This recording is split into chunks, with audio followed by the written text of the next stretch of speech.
Hello everyone, welcome to Inconvenient Truths. I'm your host, Jennifer Zeng. Today I will talk about two topics. Will candles still be lit in Hong Kong this year on June 4th, the anniversary of the Tiananmen Square Massacre? Why is the CCP titling control over internet financial giants such as Alibaba and Tencent? Before we move on, please make sure you subscribe to and share my channel if you haven't. We need to fight hard in this battle between freedom and censorship. So let's fight together. Now let's move to our first topic. June 4th this year will mark the 22nd anniversary of the Tiananmen Square Massacre, and it will be the first year since the Chinese regime implemented the national security law in Hong Kong. While a number of democratic activists were given jail terms for participating in last year's peaceful Tiananmen Memorial Rally, will this year's event still be on like in the past 31 years? The organizer of each year's event vowed that candlelight would still be lit in Victoria Park next month, despite pressure from Beijing authorities. You know, the organizer of each year's event is Hong Kong Alliance in Support of Patriotic Democratic Movements of China. Let's call it the Alliance from now on. Zhou Xintong, a Hong Kong barrister and vice president of the Alliance, said that candles in Victoria Park will be lit as usual, regardless of whether or not they get permission from the authorities. Zhou said that the Alliance has notified the police of the June 4th activities, but has yet to receive a reply. Richard Chai, secretary of the Alliance, said that the organization will meet with the police tomorrow to try to get permission. Due to the current political situation, the Alliance says they have to be careful and work more cautiously within the legal framework. On May 4th, the Alliance received a notification from the Labour and Cultural Services Department, which states that the department has suspended the processing of venue bookings in response to the pandemic. This means that the Victoria Park venue will not be approved. Despite that, Zhou Xintong said the Alliance still plans to enter Victoria Park, as the rally will be legal since the police have not opposed it. She said, quote, "We have our own bottom line, which is not to be crushed by their red line," unquote. Even if the police object to the rally, she said, they cannot oppose me going out with a candle. They cannot oppose me going anywhere with a candle. We insist on having a candlelight vigil in Victoria Park. Zhou said that in the coming days, the Alliance will work with different organizations to put up street stalls and distribute candles to the public. She hopes that more people can be motivated to help organizations set up street stalls so that on June 4th, many people can take the candles with them to places they can go. The Alliance will also launch an online campaign so that people from different places can participate. On June 4th last year, although the Hong Kong government banned the rally in Victoria Park on the pretext of the pandemic, tens of thousands of people still entered the park to light candles. The police did not stop the public from entering, and participants left peacefully after the memorial ceremony. However, 26 pro-democracy activists who participated in the rally were charged with taking part in an unauthorized assembly. Among them, Joshua Wong, Lisa Shan, Tiffany Yuan, and Janet Rasani Liang were sentenced to 4 to 10 months in prison on May 6. Although the rally was peaceful, Judge Stanley Chen said in his ruling that those people were sentenced because the event was held on a special day. This is a potential risk factor that cannot be underestimated or ignored. This is to say that people can be sentenced for attending a peaceful event only because that event was held on a special day. How ridiculous is that, right? Among the 26 activists charged, 20 have pleaded not guilty. 2 have escaped from Hong Kong and live in the UK now. They are Nassim Law and Sunny Zhang. The case will be brought back to court on June 11th. All the 20 people may also face imprisonment.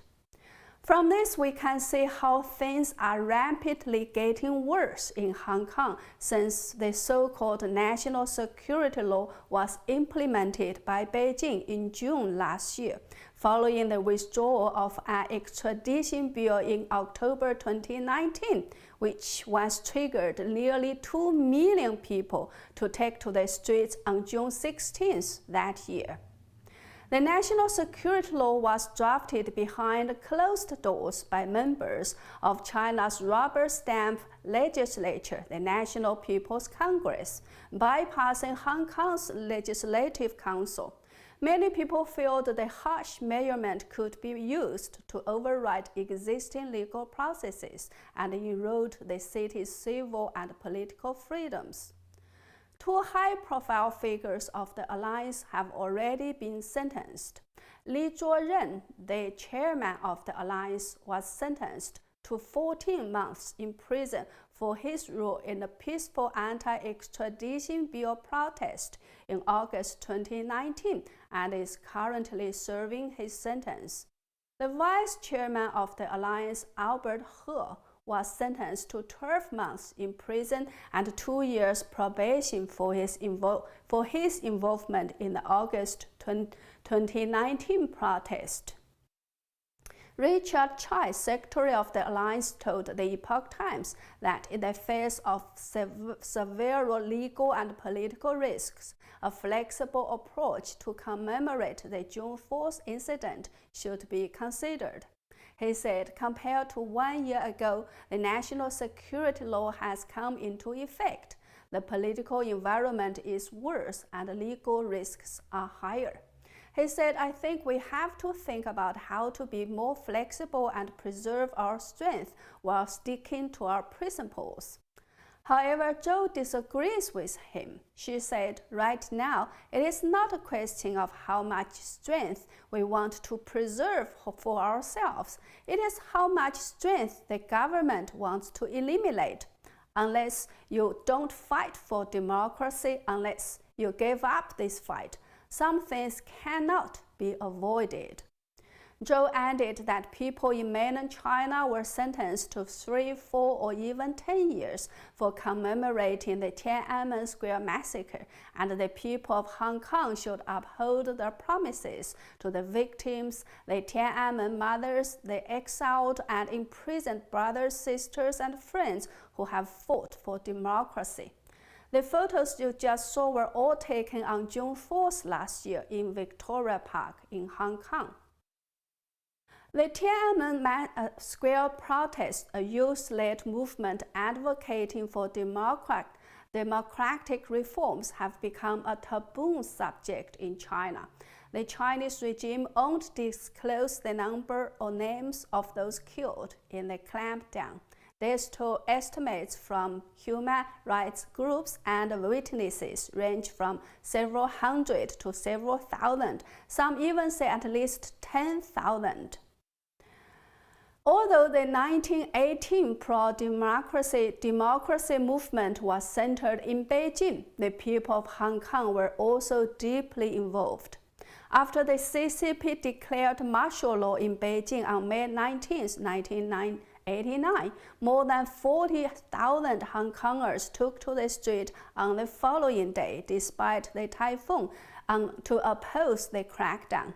On May 21st, over 1 million Hong Kongers held a protest, accounting for about 1/5 of Hong Kong's population. The alliance we mentioned earlier was founded in May 1989 during the protest in Beijing, with Shi Tuhua, one of the founding fathers of Hong Kong's democratic movement, as its first chairman. On June 4th that year, Hong Kongers were horrified by the CCP's massacre in Beijing. Soon after, the alliance launched Operation Yellowbird and has helped a large number of student leaders and participants in the movement to flee from China. Since then, for 31 consecutive years, the Alliance has held a candlelight memorial service at Victoria Park on June 4th. The maximum number of participants was 180,000 in 2012, 2014, and 2019, respectively. So, after 31 years of undisrupted memorial services, if this year's event cannot be held as usual, I think many people will feel very sad. Of course, the situation in Hong Kong is really bad enough, but how much worse will it become? People still want to wait and see. Now, let's move to our next topic. The CCP's regulators recently interviewed 13 Chinese internet firms following a third interview of Jack Ma's Ant Group. It is obvious that power struggles inside the CCP are behind these interviews. Among other issues, supervision of the shareholding structure and capital was reportedly emphasized in the interviews. The interviewed giants include well-known companies such as Tencent, Jingdong.com, ByteDance, and Trip.com Group Finance, etc. Similar to Ant Group, these 13 companies all have integrated operations, large business volume, and strong industry influence. In the interview meeting, Pan Gongsheng, vice governor of the Chinese Central Bank, put forward 7 requirements. 1. All financial activities must be supervised. 2. Payments should be done in their original form, while inappropriate connections between payment tools and other financial products should be severed. Non-bank accounts should be strictly controlled and prevented from expanding to the public sector. 3. Monopoly of information on financial platforms should be ended. 4. Management of key aspects such as shareholder qualifications, shareholding structure, capital risk isolation, and connected transaction payments, etc. should be strengthened. 5. Improve corporate governance. 6. Regulate the issuance and trading of assets, securitization products, and overseas listing. 7. Strengthen the consumer protection mechanism. Pan Gongsheng also chaired the third interview meeting with Ant Group, raising 5 rectification requirements which were very similar. Up to now, there is no news or reports about whether the 13 companies have shareholding structures or capital problems. However, Xi Jinping has long been investigating the shareholding structure background of Ant Group and found that former CCP leader Jiang Zemin's faction was behind it. According to the Wall Street Journal, growing uneasy in Beijing over Ant Group's complex ownership structure was another reason why the CCP blocked Ant Group's IPO. The Wall Street Journal report said the CCP found that Boyu Capital, which is effectively controlled by Jiang Zemin's grandson Jiang Zhicheng, holds a stake in Ant in a roundabout way through a private equity fund, Beijing Jingguan, while Li Botan, the son-in-law of former Politburo Standing Committee member Jia Qinling, who has close ties to Jiang Zemin, holds a stake in Ant through Beijing Zhaode Investment Group. The report mentioned that many of Jiang's men have been purged in Xi Jinping's corruption crackdown, but Jiang still has a certain degree of influence behind the scenes. As early as 2014, the Chinese edition of the Epoch Times exclusively broke the story that after Zhou Yongkang, former secretary of the CCP's Central Political and Legal Affairs Commission and important member of the Jiang faction, inspected Tencent in 2011, Jiang's niece Jiang Jin was appointed as the person in charge of the government affairs of Tencent QQ. Under Jiang Jin's leadership, Tencent began deep cooperation with the CCP's Ministry of National Security and the Ministry of Public Security. Both of them are two of the CCP's important tools to control and persecute Chinese people.